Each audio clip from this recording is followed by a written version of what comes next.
Hello and welcome back to Proactive New York. With me this afternoon is David Lesser and Jared Schrader, both from Power REIT. It's good to see you both. We're going to get to Jared in a second, who is in Colorado. But before that, David, I want to kick it off with you. Power REIT's share price has had quite the run. It started off at around $28 towards the beginning of the year, and it's now trading just north of $50. Talk about what's driving this performance. Sure. So a little over 2 years ago, Power REIT pivoted its focus to sustainable cultivation in the form of greenhouses as really a real estate technology play. And the transactions we've completed since that time have really driven tremendous accretion in our core funds from operations, which is really how REITs are measured. So tremendous growth, and we have a lot in front of us as well. Congratulations there, David. Jared, on to you. I know that you are at one of your facilities in Colorado. What can you tell us about this asset? Tell us where you are. Yeah, so I'm currently at Site 5, which is our dry and cure, and I'll speak to more about that later. But currently, cultivation is going on at Site 1 and Site 4 that were greenhouses that were existing. So Site 1 is a 40,000 square foot greenhouse. It was a little bit oversized for tier 1 license that we have here in Colorado, which is 2,200 plants. So we tried to take a unique approach. We actually did kind of an outdoor style of cultivation, did some really large plants, which is what you see here behind me in the background. And we harvested those here in Croctober, which is when traditionally outdoor plants come down. But we did that in our oversized greenhouse. So not only were we able to achieve, large outdoor sized plants, but we were able to achieve the quality of a indoor greenhouse style plant.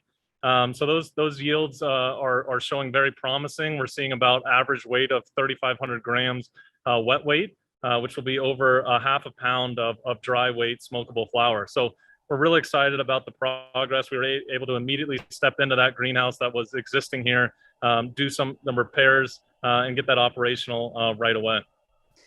Yeah, you mentioned repairs. David, Power REIT, if investors will remember, agreed to make certain improvements at the property. So how is that going?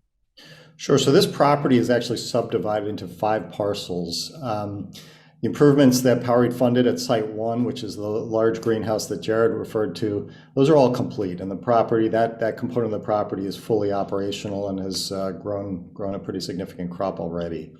Site 4 has another greenhouse, a smaller greenhouse, that is also fully operational. I would say the repairs are about 90% complete. There are a few things, but we are operating fully there and have plants and are getting ready to harvest.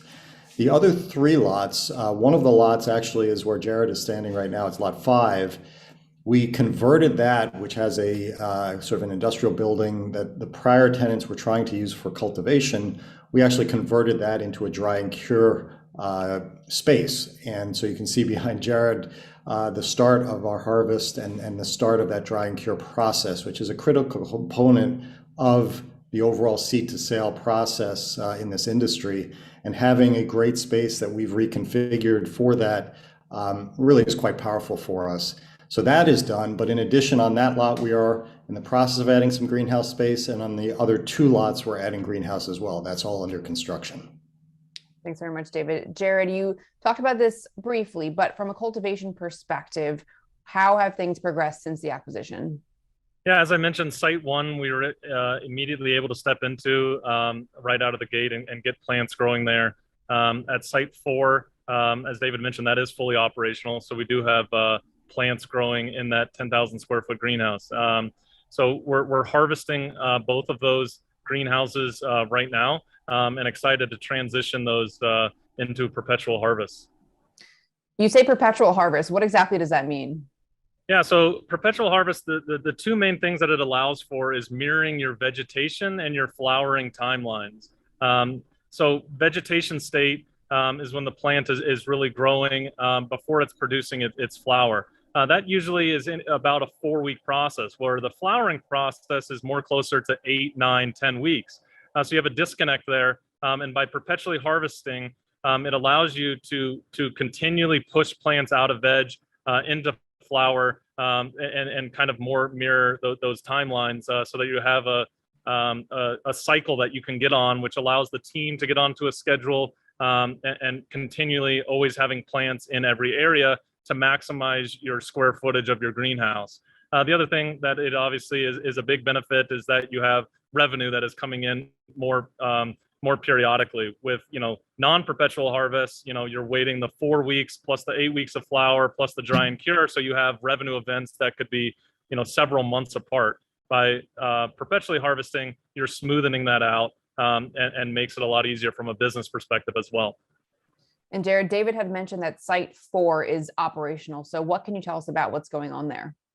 Yeah, site 4 has kind of been our little diamond in the rough. When we initially bought this property, it was that asset was a little scary to walk into. It needed some repairs, but we were immediately able to replace the roof, get some electrical upgrades in there, as well as irrigation and some other controls. And that building has been a pleasant surprise for us. So we have plants growing in there. We'll actually be harvesting the first harvest out of there next week. So that 10,000 square foot has been a nice surprise for us.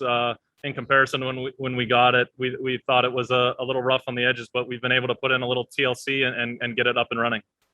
That's good to hear. And David also mentioned that drying and curing would happen at site 5. So can you explain that process to us? Yeah, so that's where I am today. You can see these are the plants from site 1. These have been, very large plants, so we needed quite a bit of space to be able to do centralized dry and curing. So all 5 sites will do their dry and curing here at this location. So as David mentioned, we took a metal building that is more suited for this type of thing. The previous tenants had been trying to grow in here, which doesn't work very well. So we converted this into a large scale dry and cure. So the plants are currently in here. Even though dry and cure is only 2 weeks of the process, it's at the very end. We think of it as one of the most critical steps. And unfortunately, a lot of cannabis cultivators rush this step because they're trying to get to market so quickly, and they've kind of harvested their plant and they're just trying to get it out for sale. We really try to ensure that we have perfection at this state, drying and curing properly, to ensure that the client is getting the premium quality, and so that everything that we did during the growing stage is maximized during dry and cure. So as you can see behind me, we cure on the stem, which allows for those terpenes to really be, come out a little bit more stronger. So we're really excited about the transition that we're making from this space, because we didn't really know what to do with it originally. It's a little oversized. It doesn't work for growing, but centralizing our dry and cure and building something here that can accommodate all 5 sites is working really well for us. You mentioned what other cannabis cultivators have been up to. What kind of update can you give us about what's going on in the Colorado market? Yeah, so the Colorado market is a mature market. It's I believe the second most seasoned state as far as adult use, behind Washington. So it's kind of leveled off, which makes it great for us. We're in other states like Oklahoma and Michigan, which are new states. But Colorado, the demand and the pricing is much more, stabilized and secure. So, what we see month to month is that demand is steadily growing, around 5% each month. But that allows us to feel comfortable in this because we have a large cultivation here, about 100,000 square feet to start, which is, if not the largest, one of the largest cultivations in Colorado. So having a market that we understand really well, has been proven, has a long track record, is really important for us to have something of this scale. So we're really excited, again, to be in Colorado. This cannabis campus that we're developing here is coming together quite nicely. I'm sure investors really appreciate hearing about these updates. So David, what else can you tell us about the property from Power REIT's perspective? Sure. So from Power REIT's perspective, we feel we bought this at a really attractive basis, as Jared described. We've kind of converted a lot of the way it was intended to be operated by the prior tenants who really failed. They just really didn't understand how to do this. But we feel like we understood the potential here and have now seized upon that and are moving forward very aggressively.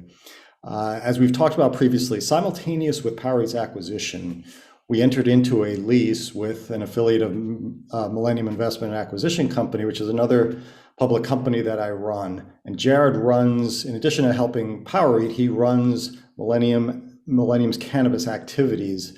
So he's kind of on both sides here, if you will, and really helping, but having that in-house expertise in terms of how to operate these types of facilities is invaluable. The yield to Power REIT is incredibly attractive. The way we've structured these leases generates about an 18% unleveraged FFO yield to Power REIT. But that sort of understates the impact, as we've discussed previously, because we get a very front-loaded return of capital sort of built into our rent stream. So it's really, from Power REIT's standpoint, it's highly accretive and really a great structure, but it also works very well for an asset like this. So look, we look forward to this property and the other ones we're working on. We think this property has significant expansion potential, which will allow Power REIT to deploy additional capital at these very attractive yields. And right now we're just excited about the sort of the progress we've made to date, which is really quite amazing. Yeah, really appreciate the update here. David, Jared, thanks a lot. Thank you. Thank you.